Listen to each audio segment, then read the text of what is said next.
Sige, start mo na. Masakit ang likod mo. Ilang araw na ito? Mix na.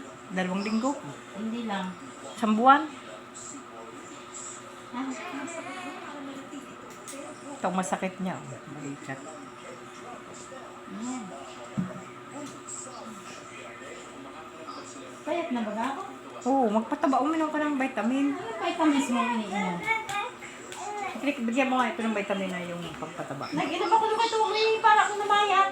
New, Hindi hiyang sa iyo. yung... Yung... MX3? Ano ba ngayon? Hindi. MX3? Hindi. Ito yung hirap pa kita. 2 minuto lang. Sakit ang balikat. Mamayat ka nga. Hindi ka tulad nung nando ka sa kay... Ano? Ismas. Sa tatabas ba?